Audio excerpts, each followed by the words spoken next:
ગુરુ માતા સુદીક્ષાજી સાત સંગાતજી પ્રેમથી બોલજો ધને નિરાકારજી. આજે આપણે આરોગ્ય સ્વસ્થ માટે આરોગ્યપદ જીવન જીવવાની ગુરુ ચાવી. કફથી તમોગુણ વધે છે એટલે લોભ વધુ થાય છે. વાયુથી રજોગુણ વધે છે તેનાથી કામ વધુ થાય છે. અને પિત્તથી સતોગુણ વધે છે તેથી ક્રોધ વધે છે.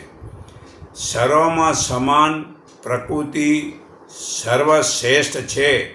માણસના શરીરની 7 ધાતુ રસ, લોહી, માંસ, મેદ, અસ્થિ, મજા અને વીર્ય એટલે શુક્ર અને એ 7 ધાતુ સમાન રહે તો તે મનુષ્ય ચોરી ન કરે, વેર નથી કરતો, ક્રોધ નથી કરતો, તે જૂઠું નથી બોલતો ને તે અભિમાન કરતો નથી, તે દેવી ગુણવાળો બને છે. તો 7 ધાતુની સમાનતાથી જ શરીર નિરોગી રહે છે. તો ધાતુની સમાનતા નથી તેને જ રોગ થાય છે.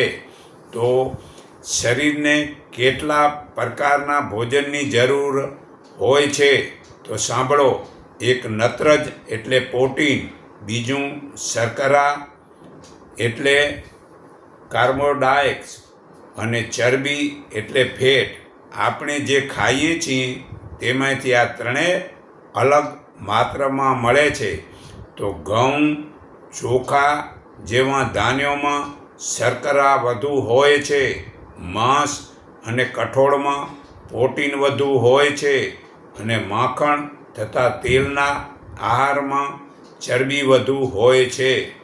તો કાર્બોહાઈડ્રેટ્સ એટલે શર્કરા કાર્ય ઉર્જા આપે છે, તે શરીરની ચરબી પચાવે છે અને પ્રોટીન પર અસર કરે છે. પ્રાપ્તિસ્થાન સાકર, અનાજ, સિંગની ફળી, સૂકો મેવો, જામ, જેલી, પાઉં, પીપરમેન્ટ, ચોકલેટ, કેળાં, ખજૂર, બટાટાની ચિપ્સ. તાજા ફળો અને શાકભાજીમાં શર્કરાની માત્રા ઓછી છે. કમીથી ચરબી અને પછી પ્રોટીન વાપરે છે. જો ઓછું થાય તો ચરબીને મતલબ ગાળે છે અને પ્રોટીનને વાપરે છે. શરીરને જરૂરી લગભગ 70% ઉર્જા આ શર્કરાની મળે છે. પણ 70થી 75 જોઈએ તે શક્તિ આપે છે. પણ જો 70થી 75 વધે તો શરીરમાં એ રોગ થાય છે. જેટલો તમે ખોરાક ખાઓ તેમાં આ મીઠાઈનું પ્રમાણ, કોઈ બી ફળ હોય કે કોઈ બી મીઠી વસ્તુ હોય એનું 70% રાખો તો શરીર પરફેક્ટ રહેશે. બીજું નત્રેજ પ્રોટીન સ્નાયુની કોશિકામાં રહેલું છે. બાકીનો હિસ્સો લોહી બીજા મુલાયમ રેસાઓમાં હોય છે અને હાડકાઓ અને દાંતોમાં હોય છે. દરેક જીવત કોષોમાં પ્રોટીન રહેલું છે. પ્રોટીન 23 કે તેથી વધુ પ્રકારના હોય છે. તેને એમિનો એસિડ કહે છે. તેને બિલ્ડિંગ સ્ટોન પણ કહેવાય છે. પ્રાપ્તિસ્થાન વનસ્પતિ પ્રોટીનનો મૂળ સ્ત્રોત છે. કારણ કે માટીમાંથી ચૂસેલા નાઇટ્રોજન અને પાણી સાથે હવામાંથી લીધેલા CO2 સાથે સંયોજન કરીને પ્રોટીન બનાવી શકે છે. પરંતુ અનાજ, કઠોળ, ફળીમાં મળે છે અને ફળો તથા શાકભાજીમાં પ્રોટીનની માત્રા ઓછી હોય છે. અને ડેરી પ્રોડક્શન ખરેખર જે છે એમાં પુષ્કળ છે. ચાહે માખણ હોય, ઘી હોય, સાકર હોય, દૂધ હોય, જે છે ડેરી પ્રોડક્શનમાં તે વધુ હોય છે ઘી વગેરેમાં. ને સાકર અને એમાં ચરબી અને તેલોમાં પ્રોટીન હોતું નથી. ખોરાકમાં પ્રોટીનની કમીને લીધે ધીમો વિકાસ થાય છે. જો વધારે કમી હોય તો લોહીમાં પ્રોટીનનું સ્તર નીચે ઉતરી જાય છે. તો પ્રમાણિક હોવું જરૂરી છે. તો પ્રોટીન ખરેખર મતલબ કે 25% જ લેવું. બીજું કે ચરબી ફેટ, આપણા આહારમાં ચરબી એ ઉર્જા ઠોસ સ્વરૂપે છે. ખોરાકમાં 10% જ ચરબી લેવાની છૂટ છે. ચરબીનું કેમિકલની ભાષામાં ટ્રાઇગ્લિસરાઇડ કહે છે. રચના: ચરબી એ કાર્બન, હાઇડ્રોજન અને ઓક્સિજનથી બનેલું છે. તે 2O એ તાપમાન પર ઘન સ્વરૂપે ઠોસ હોય તો ચરબી કહેવાય છે. અને ચરબીની પ્રાપ્તિનું સ્થાન વનસ્પતિ તેલનો છે અને પશુઓથી મળતી ચરબી, માખણ, ઘી વગેરે સૂકો મેવામાંથી સૌથી વધારે ચરબી મળે છે. બટાટાની ચિપ્સ, કેક, પેસ્ટ્રી, બિસ્કિટ જેવામાં ચરબી વધુ હોય છે. ખાસ ફળો અને શાકભાજીમાં ચરબી ઓછી હોય છે. કાર્ય: ચરબીમાં ઓગળી જનારા vitamin A, D, E, K અને શરીરની અંદર લઈ જાય છે અને આ વિટામિનોનો શોષવામાં મદદ કરે છે, જે શરીરની વૃદ્ધિ અને ચામડાના સ્વાસ્થ્ય માટે જરૂરી છે. અધિક કમીના કારણે શરીરમાં ઉર્જાની ખોટ થાય છે. ત્યારે શરીર ઉર્જા માટે પ્રોટીનનો ઉપયોગ કરે છે. તે માટે ખોરાકમાં નિયમિત જરૂરી છે, પણ તે 10% જ ખાલી લેવાની છે. 10% એ વધુ નહીં. એટલે ખોરાક ખાઈ એના પ્રમાણમાં 10%, એટલે હિસાબે 18 ગ્રામ. એ 18 ગ્રામ મતલબ ગમે તે ખાઈ તેમાં મળી રહેલી. એને ચરબી, જેને શરીર જાડું છે એને વધારાનું એક્સ્ટ્રા લેવી જરૂરી નથી.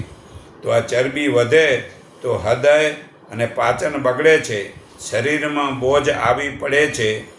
તો ક્ષાર તે સોડિયમ, પોટાશિયમ, મેગ્નેશિયમ, કેલ્શિયમ, મેંગેનીઝ, લોહ, ઝીંક, ક્લોરીન એવા લવણ, નિમક, સોલ્ટ હોય છે. ક્ષારની સૌથી વધુ માત્રા હાડકાં અને દાંતોમાં જમા થયેલી હોય છે. આ ક્ષાર મુલાયમ તંતુઓ, લોહી અને શરીરમાં રહેલા બીજા તરલ પદાર્થોમાં પણ હોય છે. પ્રાપ્તિસ્થાન: કુદરતી ફળો, શાકભાજી અને તેમના રસોમાંથી, પાંદડામાંથી મળી રહે છે.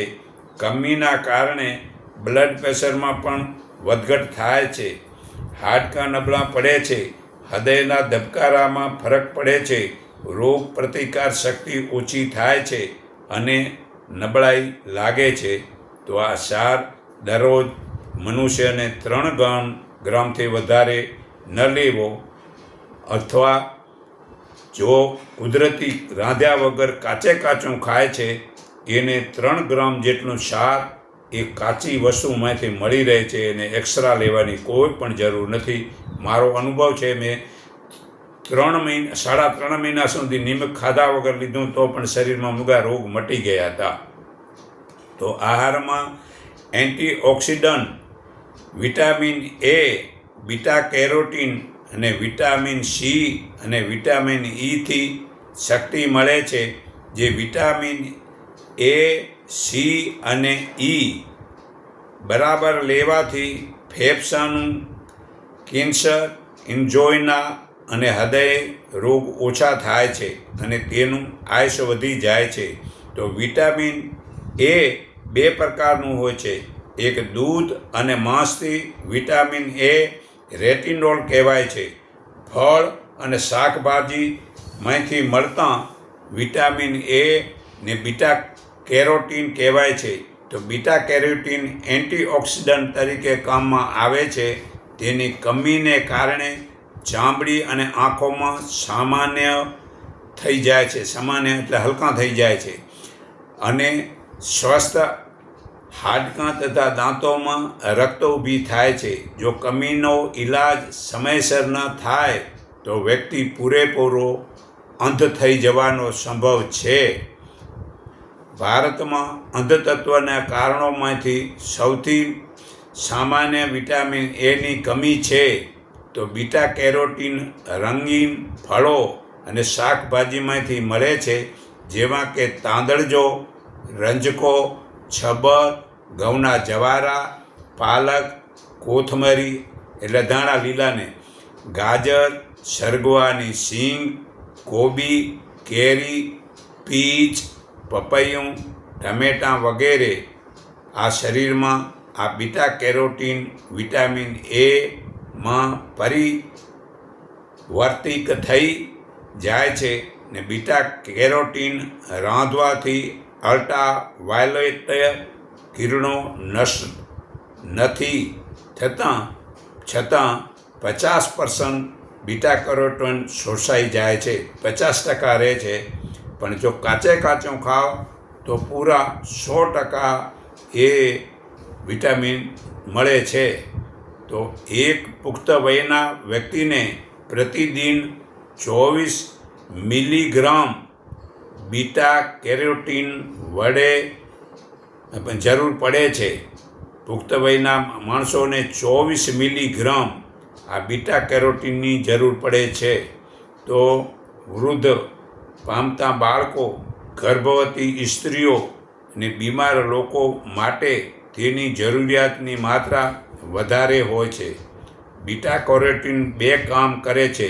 પહેલા ભાગ વિટામિન એમાં ભળે છે અને બાકીનું એન્ટીઓક્સિડન્ટના રૂપે કામ કરે છે. આ બહુ જ મહત્ત્વપૂર્ણ છે. લાંબા સમય સુધી વધારે વિટામિન એ લેવાથી તે નુકસાન પણ કરે છે, જેમ કે શિરદર્દ, નોસિકા, ઉલકા, ઉલટી, સુસ્તી, સૂકી ત્વચા, હોઠ ફાટવા વગેરે. બીટા કેરોટીન અલ્ટ્રાવાયોલેટ કિરણોથી બચાવે છે. આ તે પ્રકૃતિનું અનિષ્ટ વિચાર તત્વ છે અને તે વનસ્પતિની રક્ષા કરે છે. તો યાદ રાખો, હું ફરીથી બોલું છું કે જો આ વિટામિન એ જો 50% રાંધવાથી ભલે બળી જાય છે અને કાચું ખાઓ, પણ 18 ગ્રામથી વધારે લે તો શરીરમાં મૂંગું એ વધારે નુકસાન કરે છે. તો વધારે પણ ન લેવાનું. હવે વિટામિન સી એન્ટીઓક્સિડન્ટના રૂપે કામ કરવા ઉપરાંત ઘણા શરીરની વૃદ્ધિમાં, કોશિકામાં, દાંતમાં, પેઢા, રક્તવાહિનીઓ અને હાડકામાં ઘસારો પૂરો કરે છે. તે રોગ પ્રતિકાર શક્તિને વધુ સારું બનાવે છે તથા વાયરસ અને બેક્ટેરિયાના હુમલાને સારું મદદ કરે છે. વિટામિન સીની કમીને કારણે જખમમાં ધીમે રૂંઝ આવે છે, પેઢામાં લોહી નીકળે છે, હાડકાનો ધીમો વિકાસ વગેરે તકલીફો થાય છે. તો આંબળામાં સૌથી વિટામિન સી મળે છે. તે સિવાય લીંબુ, મોસંબી, સંતરા, જામફળ જેવા ખાટા ફળો અને પાલક જેવી ભાજીમાંથી પણ વિટામિન સી મળે છે. તે રાંધવાથી વિટામિન સી નષ્ટ થઈ જાય છે. વિટામિન સી બિલકુલ નષ્ટ થઈ જાય. વિટામિન એ 50% નષ્ટ થાય, પણ જો રાંધો તો વિટામિન સી જે છે ને પૂરેપૂરું મતલબ કે નષ્ટ થઈ જાય છે. તો પુખ્ત વયના વ્યક્તિને રોજ 40 ગ્રામ વિટામિન સીની જરૂર છે. તે શરીરમાં જમા રહેતું નથી, વધારેનું મૂત્ર વાટે બહાર નીકળી જાય છે. જો 40 ગ્રામથી વધારે જો લે તો લાભ થતો નથી. વિટામિન ઈ પણ એન્ટીઓક્સિડન્ટની જેમ કામ કરે છે. તે અંતરત્વચા પર જમા થાય છે, જેને કારણે તેને પેરોક્સાઇડની ક્રિયાથી બચાવે છે, ઓક્સિજનની ઝેરીલી અસરને રોકે છે તે ઓક્સિજનના ફ્રી રેડિકલ્સને સાફ કરે છે. તે શ્વેતકણો મજબૂત કરીને રોગો સામે શરીરની લડવાની તાકાતને વધારે છે અને હૃદય રોગથી પણ બચાવે છે. તો વિટામિન ઈ અંકુરિત ઘઉં, ફણગાવેલા અનાજ, સલાડના પાન વગેરેમાંથી વધારે મળે છે. તો શું ન ખાવું યાદ રાખો, દૂધ અને દૂધમાંથી બનાવવાની વાનગીઓ, દૂધ અને દૂધમાંથી બનતી વાનગીઓ બિલકુલ ખાવી જ નથી. બીજું, ચરબી વગરનું દૂધ લો તો 200 ગ્રામથી વધારે લેવું નથી. ચીઝ અને માખણ લેવું નથી. છાશ કે લસ્સી લો તો 200 ગ્રામથી વધારે લેવી નથી. લેવાની જરૂર જ નથી દૂધની બનાવટ, છતાં લો તો આ 200 ગ્રામ યા દૂધ યા છાશ, એથી વધારે ન લો. પાંચમું, માંસાહારી ભોજન દરેક પ્રકારનું લેવું નથી. અચ્છા, સૂકો લેવો નથી ને તળેલી ચીજો અને મીઠાઈઓ લેવી નથી. બધી જાતના તેલ એટલે કે ઉપરની વસ્તુ નથી ખાવી ને ખાશો તો 3 પ્રકારના રોગ થશે. હવે શું ઓછું ખાવું? મધ્યમ ભાગનું. 1, પાઉં એટલે બ્રેડ, બની શકે તો ઓછું ખાઓ. બીજા, ભાત એટલે ચોખા. ત્રીજું, સેવ. ચોથું, બાજરો, જુવાર, મકાઈ, ઘઉંની રોટલી, સૂકા વટાણા, બટાટા, શક્કરિયા, ખાંડ, ધોળો ગોળ, શેરડી, પાકા કેળા, કેરી, ઠંડા પીણા અને ઘટ દાળ. ઉપરના ઓછા લેવા આટલા લો કહેતા તો એ ઓછા લેવા. એમાં વાત, પિત્ત, કફમાં શું નથી ખાવું હવે એ જાણો. જેને વાત અને પિત્ત ને કફ ત્રણેયના રોગ મટાડવા હોય તો સાંભળો. તો શું વધુ ખાવું? 1, અનાજ, મમરા, પોવા, પોપકોર્ન, જુવારની ધાણી, કઠોળ, ચણાની દાળ, શેકેલા ચણા, અડદ દાળ, ચોળી, મગની દાળ, કળથી, મસૂર, લીલા વટાણા, રાજમા, મઠ, સોયાબીન, તુવેર દાળ, લીલી ભાજી, રંજકો, તાંદળજો, છબર, ઘઉંના જવારા, પાલક, મૂળાના પાન, કોબી પત્તા, ગાજરના પાન, પતરા, સરગવાના પાન, મેથીની ભાજી, સલાડના પાન, ફુદીનો, સરગવાની ભાજી, કદમૂળ, સૂરણ, ગાજર, કાંદા, સફેદ મૂળા, લસણ, આદુ, શાક, વાલ, લીલવા, રીંગણા, લીલી કાકડી, સફેદ કાકડી, ફણસ, કમળની દાંડી, પરવળ, કોળું, ભીંડા, ટીડા, પાકા ટમેટાં, દૂધી, તુરિયા, કેપ્સિકમ એટલે જાડા મરચાં,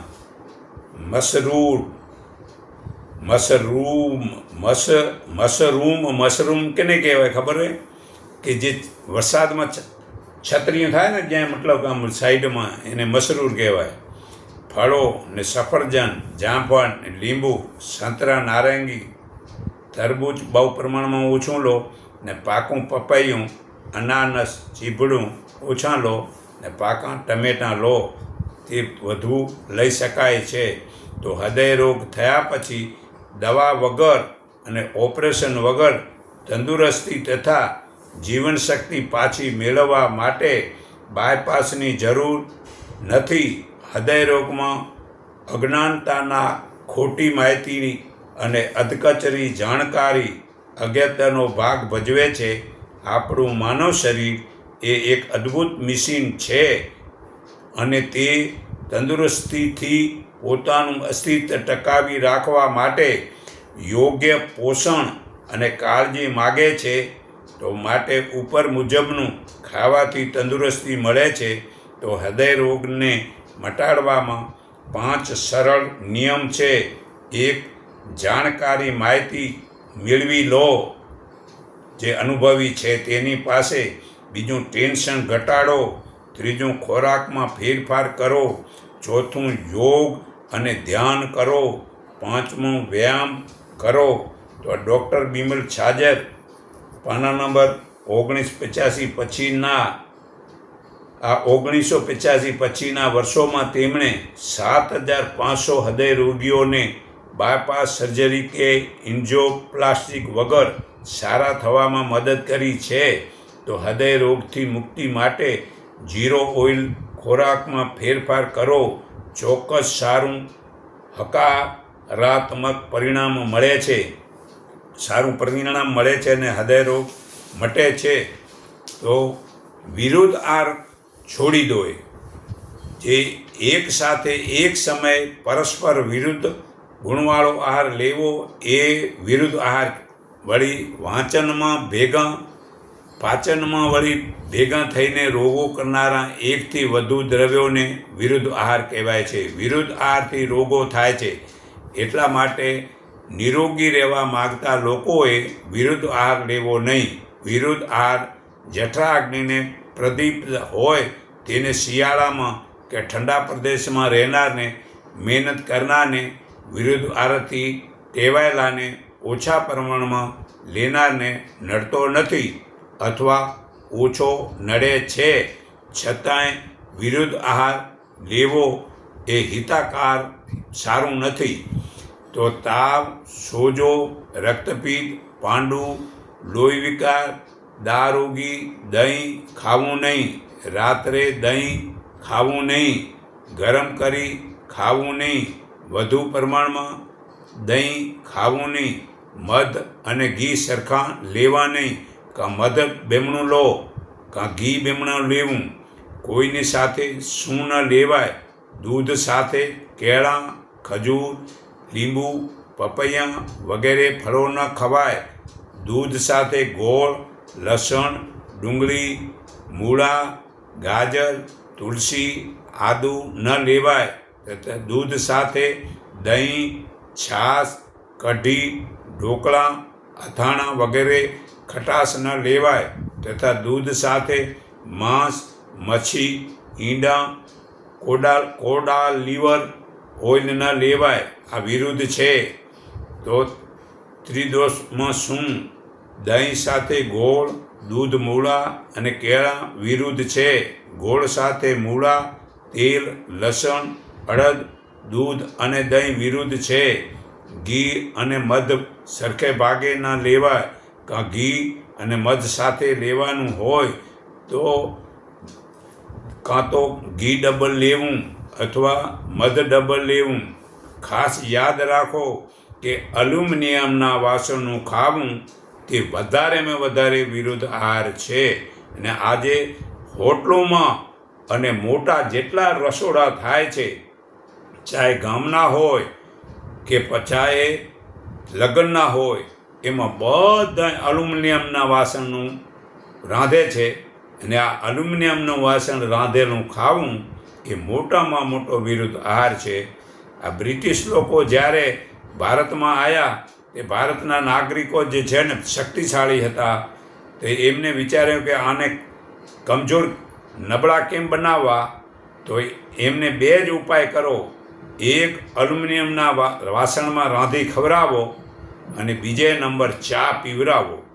તો આ ચા અને એલ્યુમિનિયમના વાસણનું આ બ્રિટિશો આવી ને આ ભારતમાં મતલબ ચાલુ કર્યો છે.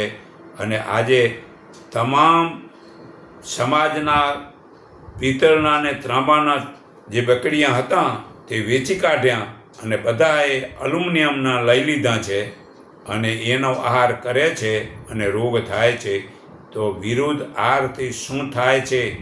તાવ આવે છે, ગાંઠપણા આવે છે, સળેખમ થાય છે, ભગદડનો રોગ થાય છે, સોજો આવે છે, સઘરણી થાય છે, રક્તપિત્ત થાય છે, વિસર્પ, ઉદર રોગ અને ગળાના રોગો થાય છે.